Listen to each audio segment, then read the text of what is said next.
Hi and welcome back to Writer's Block. Today I'm going to discuss my top 10 underrated books. Now obviously to determine if a book's underrated or not, I can only discuss the books that I've actually read myself. So there's obviously going to be a lot of books here that you probably think are underrated but aren't on this list.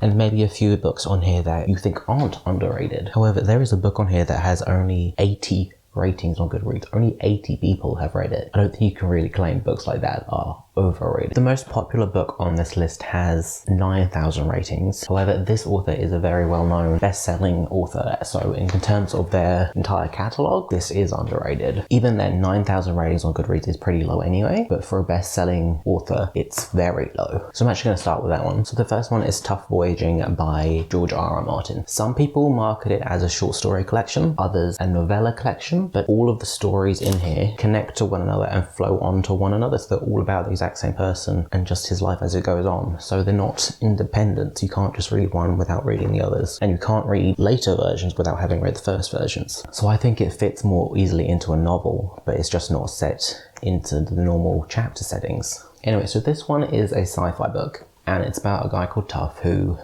comes in possession of this very advanced ship that has the ability to pretty much genetically modify anything and create anything. And he goes around his star system and so whatnot and helping solve various biological issues that different planets are having. Like one of them is having like an overpopulation issue. One of them is having a bunch of different sea monsters come out from the sea, and each progressive monster is worse and deadlier than the other one. And he's got to try solve these issues with his ship along with his psychic cat. So as I said, this one has 9,000 ratings on Goodreads and has an average rating of 4.1 stars. The next book is one I've seen a few booktubers talk about, but mostly no one's ever talked about it. They talk about the author's later books, but this one seems to be no one recommends it, no one talks about it. And that is Summer of Soul by Katrina Leno. This cover is very misleading. It makes it look like it's going to be a cutesy YA contemporary. It is not. Don't be fooled by this. It has 6,000 ratings on Goodreads with an average of 4.11 stars. So in this book, we have two twin sisters, who come from a family in which every woman in their family has magic powers. And they usually always manifest these powers before, I think it's their 18th birthday. One of the sisters has always had her powers. She's like manifested when she was a little kid. And that was the ability to float, kind of like a little bit fly, but more just float off the ground a little bit. Whereas our protagonist hasn't manifested any powers at all. And it is coming up to her 18th birthday, and she's scared she's going to be the first person in her family who doesn't have any powers. At the same time, on this little island, there is this mysterious bird that is the only one of its species, and as a result, every year when the bird comes to the island to nest, a bunch of different bird watchers flock to the island, and so that's where the island actually gets all its tourism from. But this year, the bird hasn't arrived, and everyone's freaking out because it's the first time in hundreds of years the bird hasn't arrived. They're trying to solve this mystery of what's happened to the bird. At the same time, the protagonist's sister is acting very strange and very out of character, and there's somehow a link between the bird and her sister. And as a result of the bird not appearing, everyone on the island starts to blame their family, because everyone knows they're magical, but everyone just kind of ignores it. But now that something sinister's happened, everyone's immediately picked to blame them,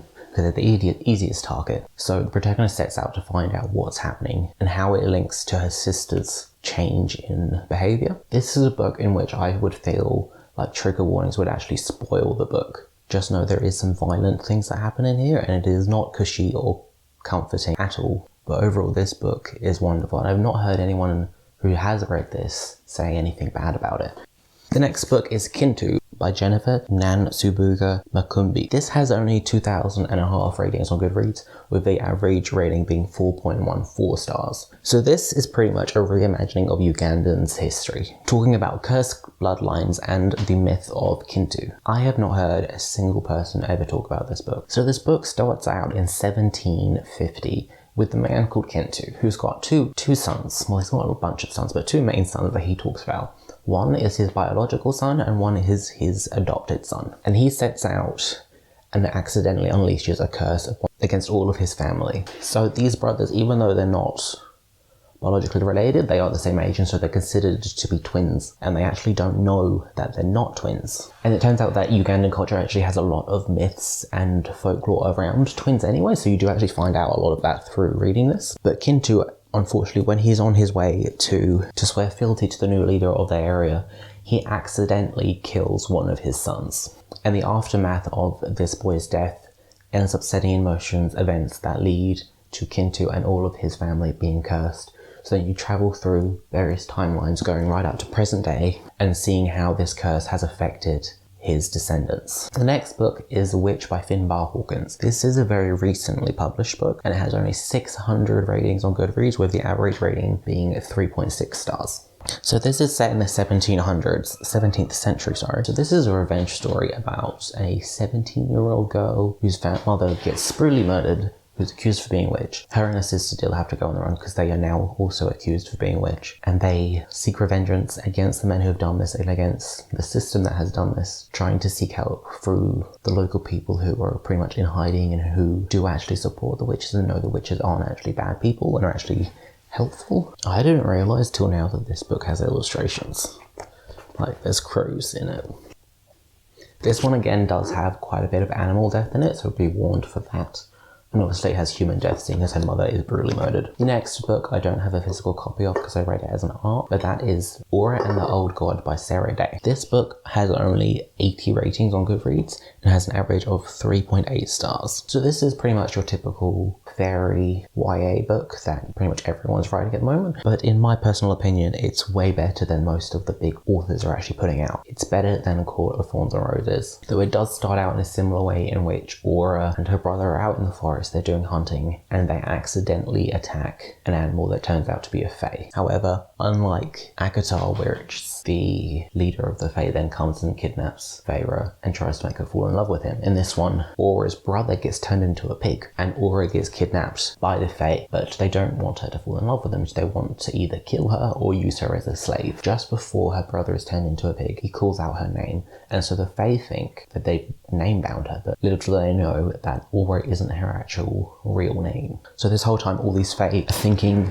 they can make her do whatever she wants, and she is having to just pretend that she's bound by their magic. And she's given over to be the slave of their military leader of these fae, who's this very cruel, sadistic woman. But unfortunately the only way she can get home is with the help of a fae. So personally I feel like anyone who likes those fairy books, who likes Akatar, would really love this book, and people are just not paying any attention to it. The next book is Dear Vincent by Mandy Hager. This is a New Zealand author, and in this book we have Tara, who is a 17-year-old girl who's just about to finish high school. She doesn't have a great relationship with her parents. Her dad had a stroke and is now wheelchair bound, and her and her mother have to take care of all of his needs. Her older sister died in a car crash about 5 years before this, but at the beginning of the book she finds out that her sister didn't actually die in a car crash, she committed suicide. And so she wants to know why the hell her parents hid this from her, why they didn't tell her the truth about her sister's death. All the while, part of her high school work is that she's got to do this project on Vincent van Gogh, hence the title Vincent, hey Dear Vincent, and it is actually included in here various letters Vincent van Gogh wrote to his brother Theo. And so through his work and his letters to his brother, Tara is helped to better understand what her sister was going through, and so she tries to figure out why her sister did what she did, and she follows in her footsteps because her sister moved to Ireland, which is her parents' ancestral homeland, and it was while she was in Ireland that she killed herself. So Tara goes to Ireland as well and pretty much retraces her sister's steps to try to figure out what led her sister to do what she did. The next book I don't have a physical copy of, but is White Tears by Henry Kintu.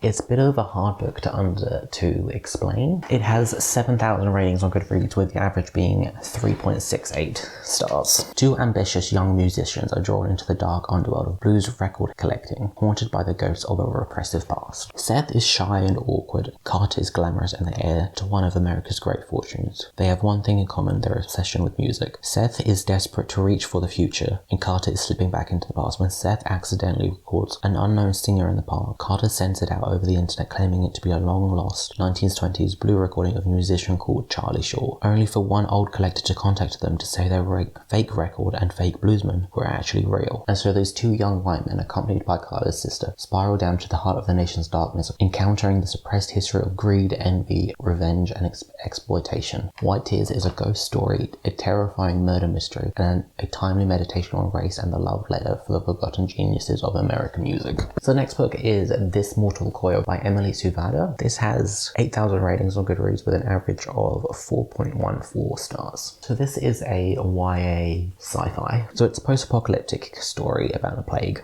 This plague in which makes people blow up, and as a result, most of the population has gone underground to save themselves and protect themselves from this infection, and very few people are now living on the surface. And our main character, Katerina, is one of these people because her dad, who is a geneticist, he is kidnapped by the company that is controlling this virus and who built these underground bunkers. And he has always told her that she shouldn't trust these people, that they're evil. So years later, after her dad is kidnapped, one day this soldier from these underground bunkers turns up at her house and tells her that her father is dead, but he entrusted this soldier Coil with saving his daughter and uncovering the truth about the virus and finding a cure. And the book's actually written by a biologist, and so it is very science heavy, and it talks a lot about genetics. Like, there's even a poem that's in the book that is written in nucleotides. The next book I also don't have a copy of because I read it as an ARC, and that is Each of Us a Desert by Mark Ashira. This book has 600 ratings on Goodreads with an average of 3.9 stars. It is a very strange book, and it's pretty hard to explain.